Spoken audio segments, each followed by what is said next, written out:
আসসালামু আলাইকুম প্রিয় দর্শক। আমি কথা বলছি সরাসরি আহ, ইতিহাস টুর্নামেন্ট 1448 হিজরি আজকের সেমি ফাইনাল খেলা, এই খেলার অনুষ্ঠান থেকে সরাসরি আছে। এখান থেকে আমি আমাদের এখানে কথা বলবো সরাসরি দার্সিন নিজামের শিক্ষা ব্যবস্থার কেন্দ্রীয় দাসঘর দর্শনার প্রধান মুদারিস মোয়াল্লিম আব্দুল্লাহ সিদ্দিকী মোয়াল্লিমের সাথে। আসসালামু আলাইকুম। ওয়ালাইকুম আসসালাম। কেমন আছেন আপনি আলহামদুলিল্লাহ। মোয়াল্লিম? এই ইতিহাস টুর্নামেন্ট, এই খেলা সম্বন্ধে বিস্তারিত আপনার থেকে একটু জানতে চাই। এটা শায়েকের একটা উদ্দেশ্য ছিল যে কিভাবে 1400 বছরের ইতিহাসটা আমাদের শিক্ষার্থীদেরকে, আমাদের ছাত্রদেরকে, ছাত্রছাত্রীদেরকে তাদের ভিতরে কিভাবে সহজে মাথার ভিতরে ঢুকিয়ে দেওয়া যায়। যেহেতু এটা একটা বড় সাবজেক্ট, অনেক ইতিহাস, অনেক কথা, ইতিহাসের বই তো আছে প্রচুর, খণ্ডকে খণ্ড, বেদায়া নিহায়া, কত বড় ইতিহাস গ্রন্থ, সব তো মন থাকবে না। তাহলে আর মনে না থাকলে তো ইতিহাস থেকে আমরা শিক্ষা অর্জন করতে পারবো না। মনে রাখার সুবিধার্থে শায়েখ ইতিহাস নির্যাস নামে যে বইটা লিখেছেন সেটা বিস্তারিত। সেই বিস্তারিত বই তো সবাই মনে রাখতে পারবে না। এ কারণে শায়েখ ইতিহাস স্মরণিকা নামে আরেকটা বই লিখেছেন। সেটা হলো এক লাইন বা দুই দুই তিন লাইনের ভিতরে পুরা ইতিহাসটা, মানে খণ্ড খণ্ড আকারে ভাগ করে পুরা ইতিহাস, পুরা মুসলিম জাহানের, মুসলিমদের যে পর্যন্ত মুসলিমদের রাজত্ব পৌঁছিয়েছে, মুসলিমদের ক্ষমতা, মুসলিমরা শাসন যে পর্যন্ত পৃথিবীর পূর্ব থেকে পশ্চিম পর্যন্ত, মালয়েশিয়া, ইন্দোনেশিয়া, সেসব অঞ্চল থেকে, চীনের কাশগড় থেকে একেবারে আটলান্টিক মহাসাগরের প্রান্ত, মরক্কো ছাড়িয়ে আবার সমুদ্র ছাড়িয়ে আবার স্পেন, ফ্রান্স, ইউরোপের একেবারে মাঝখানে তাদের বুকের উপরে গিয়ে মুসলমানরা শাসন করে এসেছে। তো এই পুরা অঞ্চলটাকে শায়েক 17টা অংশে ভাগ করেছেন। 17টা অংশ।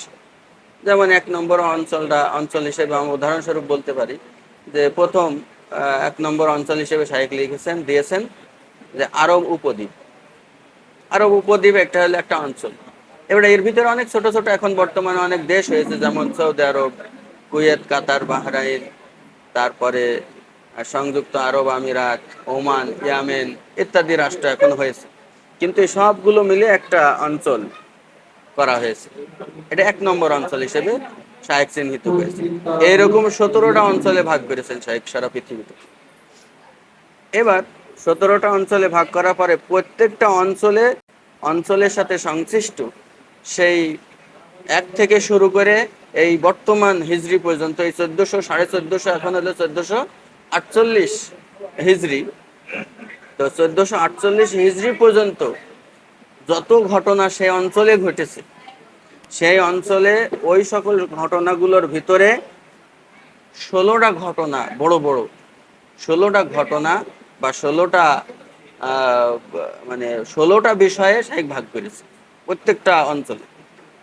সেখানে 1, 2, 3, 4 এরকম ঘর আছে, দিয়ে 16টা পর্যন্ত ঘর আছে। সেই প্রত্যেকটা ঘরের ভিতরে একটা করে কাহিনী, একটা করে আছে বিষয় দেওয়া আছে। যেমন প্রথম যদি আমরা উদাহরণস্বরূপ বলতে চাই, যে প্রথম ঘটনাটা এভাবে শায়েখ করেছেন যে রসুল সাল্লাল্লাহু আলাইহি ওয়াসাল্লাম সাহাবায়ে কেরামের মদিনাতে হিজরত, ইসলামের হিজরতের মাধ্যমে পরবর্তীতে মদিনায় যেয়ে মদিনার সনদ ঘোষণা করা হয় এবং ইসলামী রাষ্ট্র কায়েম করা হয়। এখান থেকে শুরু আমাদের প্রথম হিজরি থেকে এই 1448 হিজরি পর্যন্ত আমাদের সারা বিশ্বের ইতিহাস এইভাবে প্রত্যেকটা ঘরে হবে। আর এই পুরা ইতিহাসের এই সকল কাহিনীগুলোকে স্মরণ রাখার সুবিধার্থে শায়েক এই খেলাটা আবিষ্কার করেছে। এই খেলাটার জন্য প্রয়োজন হলো শায়েকের শায়েকেরই লেখা ইতিহাস স্মরণিকার কথা যেটা বললাম, সেই বইটা পড়লে এই খেলাটা শেখা যাবে। পুরো বিস্তারিত ওটা সম্পূর্ণ পড়া লাগে না, এবং তার ভিতর থেকেই খেলার নিয়ম কানুন গুলো ওর ভিতর থেকেই আসছে। তো এর আহ, স্বরূপটা হলো এরকম যে আমাদের যে ইতিহাস বোর্ড শায়েখ রচনা করেছেন, যে এই যে আমাদের ইতিহাস বোর্ড, এখান থেকে আমরা কিছু বলতে পারি যে এই যে ইতিহাস বোর্ড, এটা হলো ইতিহাসের খেলার বোর্ড। তো এখানে এই যে আমরা দেখছি প্রত্যেকটা অঞ্চল ভাগ করা রয়েছে, এরকম 17টা অঞ্চলে ভাগ করা যেটা আমরা বললাম। আর প্রত্যেকটা ঘরের ভিতরে যে গোল গোল জায়গা যেটা রয়েছে, সেটা হলো আমরা ওই 16টা যে বিষয়, সেগুলো আমরা এখানে সেই বিষয়গুলো এখানে দেওয়া আছে। তো প্রত্যেকটা ঘরের প্রত্যেকটা বিষয় মানে কোনো একটা বিষয়কে নির্দেশ করে। যেমন রসুল সাল্লাল্লাহু আলাইহি ওয়াসাল্লাম যে মদিনাতে হিজরত করলেন, এটা একটা বিষয়, যেটা বিষয় ভিত্তিক, বিষয় ব্যক্তি বিষয়ের কোনো প্রশ্ন যদি আসে তখন সেটাকে শায়েখ সংক্ষেপে ব দিয়ে প্রকাশ করেছে। আবার ওখানে আমরা দেখলাম কি মদিনাতে রাষ্ট্র যদি কোনো রাজত্ব হয় বা রাষ্ট্র কায়েম হয় তাহলে র দিয়ে প্রকাশ করা হয়েছে।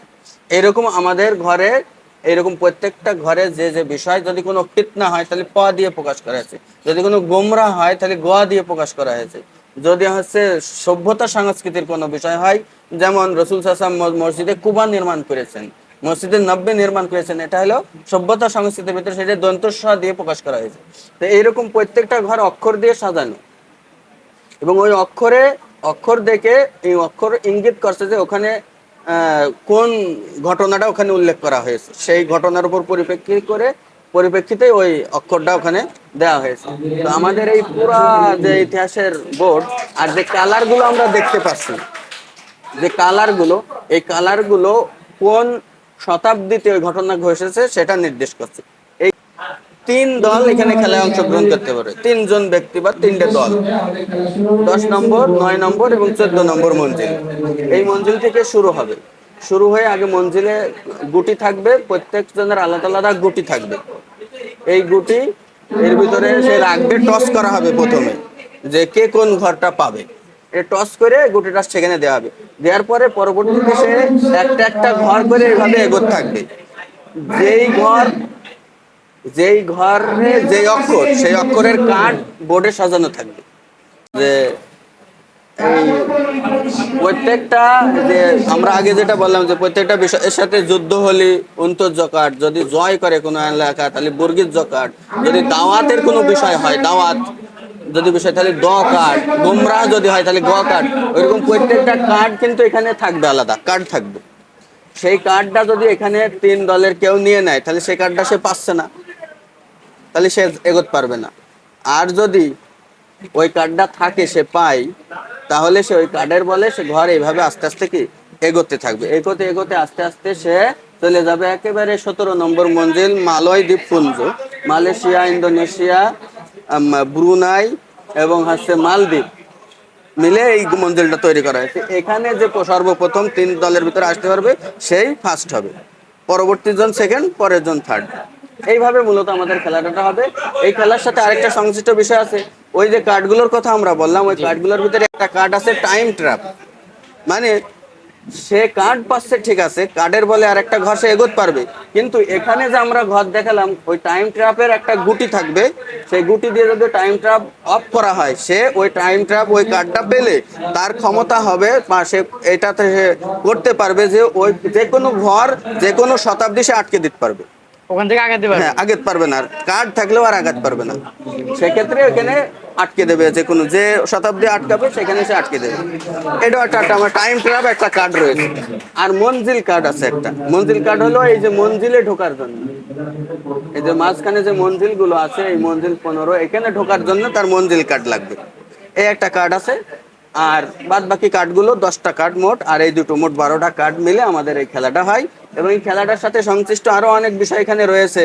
অনেক সময় চ্যালেঞ্জ, মঞ্জিল চ্যালেঞ্জ করতে পারবে, যদি চ্যালেঞ্জ করে তাহলে পুরো মঞ্জিলে তাকে জিজ্ঞেস করা হবে যে 3টা প্রশ্ন করা হবে, 3টা প্রশ্নের উত্তর যদি দিতে পারে তাহলে সে এই মঞ্জিলের একদম লাস্টের ঘরে চলে যেতে পারবে একবারেই। এরকম আরো অনেক ছোটখাটো অনেক নিয়ম আছে, সেগুলো খেলা যদি আমরা বাস্তবে এসে খেলা না করি তাহলে সম্পূর্ণ আমরা কিন্তু এখানে বোঝাতে পারবো না। জন্য আমাদের বাস্তবে একেবারে সরাসরি খেলার ভিতরে আমাদের অংশগ্রহণ করতে হবে। এটা যতটুকু আমি পারলাম আর কি ততটুকু বোঝানোর চেষ্টা করলাম। এটার মাধ্যমে আমাদের যারা এই খেলায় অংশগ্রহণ করছে তার আমরা ফলাফলে দেখতে পাচ্ছি যে পুরা বিশ্বের সমস্ত ইতিহাসের সারসংক্ষেপ তার মুখস্থ হয়ে যাচ্ছে। যদি সমস্ত পৃথিবীর এইরকম ঘরগুলো সব সে মুখস্থ করে ফেলে তাহলে পৃথিবীর কোথায় কি হয়েছে, কোন যুগে হয়েছে, সেটা তার নখদর্পণে রয়েছে, সেটা সে বলে দিতে পারছে। তো শায়েখের যে মূল উদ্দেশ্য আমরা প্রথমে শুরু করেছিলাম যে কিভাবে ইতিহাসটা মাথার ভিতরে ঢুকিয়ে দেওয়া যায়, এই খেলা যদি খেলা হয় 1400 বছরের ইতিহাস তার মাথার ভিতরে ঢুকে যাবে সহজে। খেলার মাধ্যমে কোন রকম তার বিরক্ত হওয়া বা কোনো যে বই পড়লে তো সে পড়ে মুখস্থ করতে পারতো না। এই খেলার মাধ্যমে শায়েখ খেলাধুলার মাধ্যমে তার অন্তরের ভিতরে ব্রেনের ভিতরে পুরা সেই 1 থেকে এই 1448 হিজরি এই পর্যন্ত যত বড় বড় ঘটনা যত আছে সব ঘটনা তার মাথার ভিতরে ঢুকে যাচ্ছে। তো এই উদ্দেশ্যে মূলত শায়েখ এই খেলাটা আবিষ্কার করেছে। মূলত এটা এই বিষয়ের বিস্তারিত ইতিহাসে শায়েখের বইটার নাম হলো ইতিহাস নির্যাস।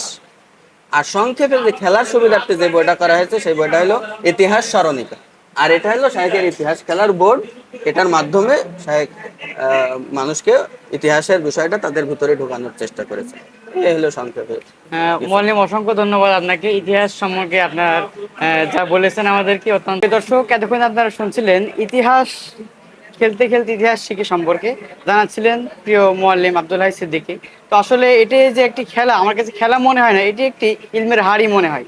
এখানে রয়েছে অগণিত জ্ঞান রয়েছে। এখানে 1400-1500 বছরের ইতিহাস মানুষ কত সহজে শিখে ফেলতে পারবে সেটি আমাদের প্রাণপ্রিয় শায়েখ আব্দুল্লাহ আল মুনির তিনি উদ্ভাবন করেছেন এটি একটি খেলার মাধ্যমে। এবং এই যে বই রয়েছে খুব সংক্ষেপে তিনি এটি লিখেছেন এবং আমরা এই খেলা খেলবো এবং আমরা ইতিহাস জানবো ইনশাআল্লাহ। مدارسنا بالآي نروي فؤادا كان عطشانا أهلا وحبا وتشريفا بمقدمكم بمدرستهم دار السعد ألوانا على ربى الأنس شيدنا مدارسنا